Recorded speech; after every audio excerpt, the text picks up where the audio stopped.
Well, here we go again. Yep, it's that time. Unfortunately, yes, it gets a lot darker a lot earlier these days. Just don't know how to fix that. But anywho, we got to get some hay out for the cows up here. They're already standing up here waiting for me. Carmen and Teresa have been down and gotten a few things done, but still going to have to get water tanks topped off, get the sheep mamas fed here, and then also I'm going to need to get a bale for the cows. I mentioned that, didn't I? Yes, I did. And I'm also going to have to figure out how to get a bale into them. They actually would probably make it tonight with what they have. I may just kind of roll it out a little more and see if they would make one more night, even though the babies really like playing on it and tearing it up. That's why we can't keep hay in there. Smile. Yeah, they're cute though. Anyhow, so that's what I got to get going right now.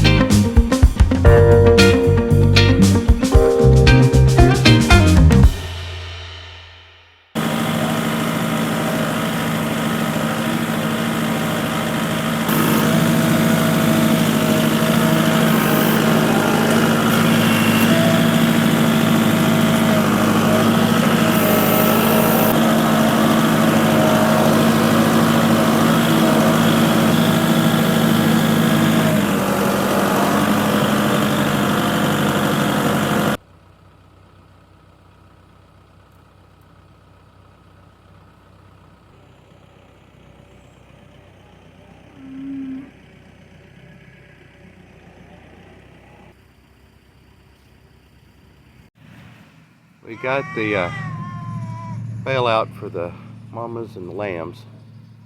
I was hoping to get a better video of it.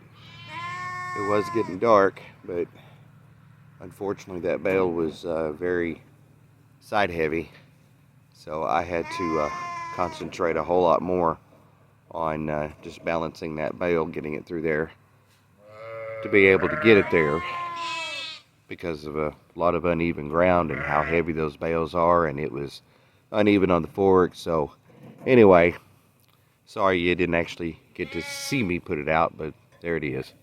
They're really happy. Cows are not. It is time to head to the house. So supper's on the table. Here, let me.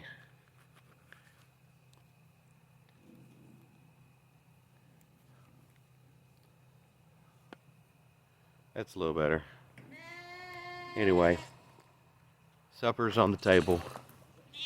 So everybody's fed, hayed. The water tanks are filled. Cows are still good on their range meal for another night. We've got the pygmy goats and the boar buck, or Kiko buck, is up in the pygmy goat pen. They've been getting in and out anyway, getting into that fresh grass seed that we've got over there. I'm afraid they're going to take it down where that's going to wind up being a waste of money. So I'm going to see if I can get home and lead them over to where the rest of them are, and that way the pygmies will have a good barn over there, because we do need to do some work on their shelter. But they'll have a good barn over there when they start having babies, and then they can kind of make a home over there. And it'll also help in that we're kind of condensing how many fields that we're going to have to feed hay to, and when we start feeding, how many we're going to be feeding, and where we're going to be feeding, and how we're going to be able to do that. So good night, everybody. Well, I told you we were going to try to move those up there, the littles as we call it. So got all of them moved. Yep, except one. Now I'm going to introduce you to something that you may not have seen before. Okay, so I want you to be prepared, because not many people have seen this before, but I'm going to show it to you. Okay, so are you ready? All right. I am going to show you the world's stupidest goat. That one right there. With a little encouragement, everybody else knew there was speed, so little encouragement. They went through, went on over, except this idiot right here that just wants to run in circles. All right, so here's what I really wanted to do. I wanted to get over here and see how the ryegrass that we put out and the wheat that we put out, how it's doing. There's some good growth of it right there. There's some good growth right there. Yep, it's about 3 or 4 inches tall. Like I said, it's still pretty splotchy. There's a patch there, patch over there. It's easy to tell where the ryegrass and all that is because it's just these nice deep green sections right there, right there, right there, right there. So this end is doing pretty good.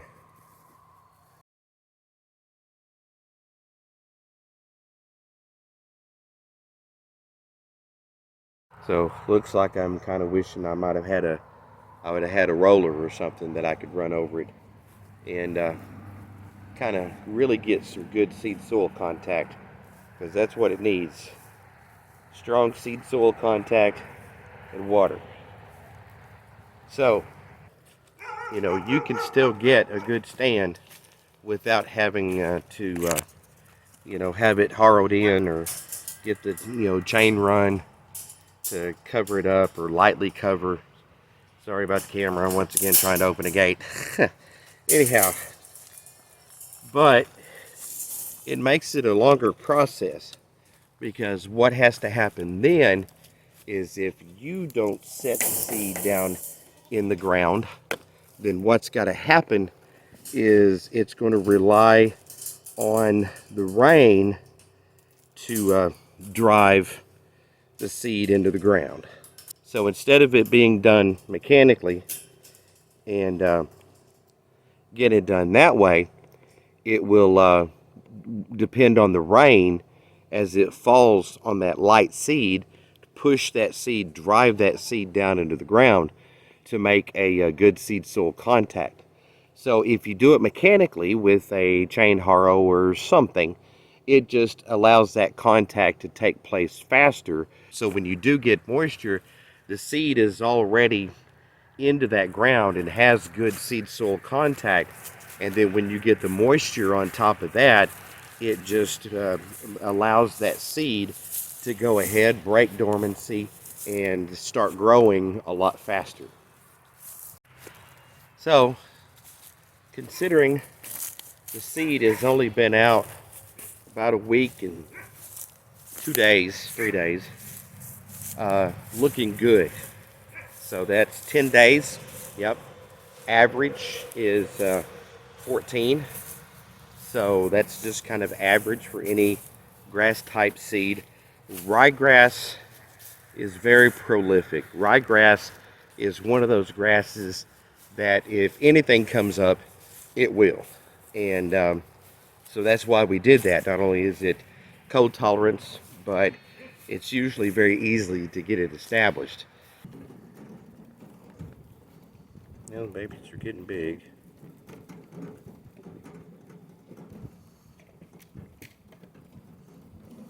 They spend more time in the feed trough with mama eating instead of running in laps and bouncing and playing when it's feeding time. I need to go in on that bale. It's getting a little top heavy, so I need to see if I can pull some of those layers down just to keep it from being where it might roll too much.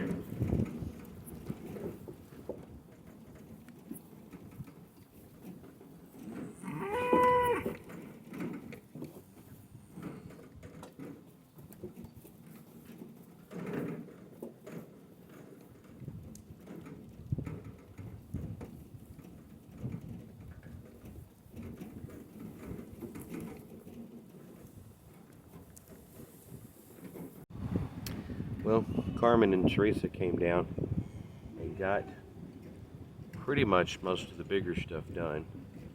Of course, the cows think they're starving. They'll get cubed again tomorrow evening.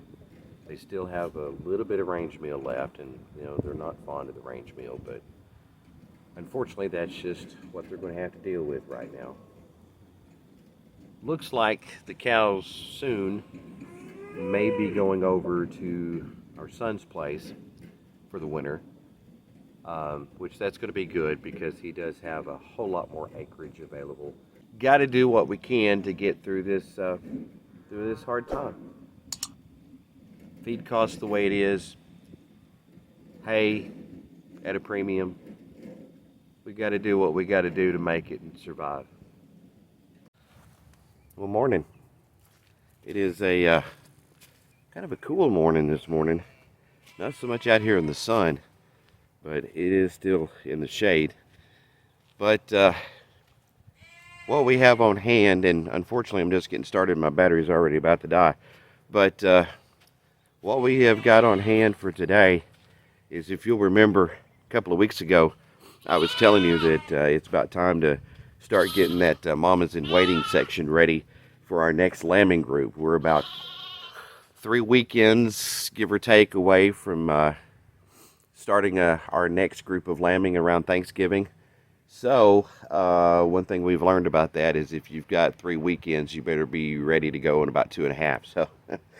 So I'm going to get the bucket on the tractor and see if I can get around there, get some gates closed off, get in, and start getting some of that clean out, the hay pack out of the back of this barn, so we can get everything reset and get started, get things ready for our next lambing group. Well, as you can see, it didn't take me long to lose the vest. This is dry enough that it's hard to scoop, so I'm having to use the fork over there, the manure fork, to scoop a lot of this up into the bucket. I'll just kind of push it up into a pile ahead of the bucket and then kind of roll it up into the bucket. So it didn't take long to lose that vest, and it's probably not going to take long to lose this sweater. Whew, warms up in a hurry. But this is about 4 buckets deep on this side. The other side's a lot thinner. So 8-10 buckets and should have it pretty good. Just then it'll be just a pickup cleanup. Well, we've gotten down to about load number 7. As you see, I had to get rid of that sweater. It is warming up pretty good, but we're looking pretty good. Covered from the door up to here. At this pile here, this is pretty packed. So again, still having to bring the bucket up as far as I can underneath it and then take the fork and just kind of roll it up to fill up the bucket, but still don't have very many more. Now we'll have, a few buckets full of this scraping stuff and cleanup stuff around the edges, but as far as the actual clean out itself, we're definitely getting there. Whew. Well, just like that. This Mama's in Waiting section is pretty much done. The Mama's in Waiting. About 14 bucket loads. 1 day to get this part done. Instead of 35 hours and 3 weeks. That's the difference it makes to be able to do it in between lambing groups. Now, still have this to go. This is the section that we were talking about, making extra lambing pens for this next group. This is going to be pretty time consuming. But as far as the Mamas in Waiting goes, looking good. Well, I wanted to come out and today is going to be 14 days dead on to the day that we seeded this pasture. Now, because of the rains that we've had, there's some of it that's already just the pasture grass that was already here has started to green back up a little bit. but you can definitely tell that the ryegrass is coming on. It's still pretty spotty, so I don't know if the ground was just too hard for some of the rest of it, or if it's oh no, there's some there. Okay, let me turn this video. A lot of that is filling in real good. Good strip up through there. Good stand here. I mean, there's ryegrass coming up in between these heavy strips. It's just a little bit slower. I don't know if the ground's a little harder. Looks like a lot of this is kind of some of the lower spots where the seed kind of washed into a lower spot, maybe held on to that moisture a little bit better. There's a good stand right there, and there's a good bit in between, but it's just not quite filling in yet. And you can sure tell about how far we got, is about to these white posts there is about as far as we got, and that's about where it ends. I think Teresa and the kids got a little bit further. Yeah, they got more up that way than I did. But it's definitely looking good. So, 14 days, and things are looking pretty good. Just be it said right now, that pasture's looking pretty darn good.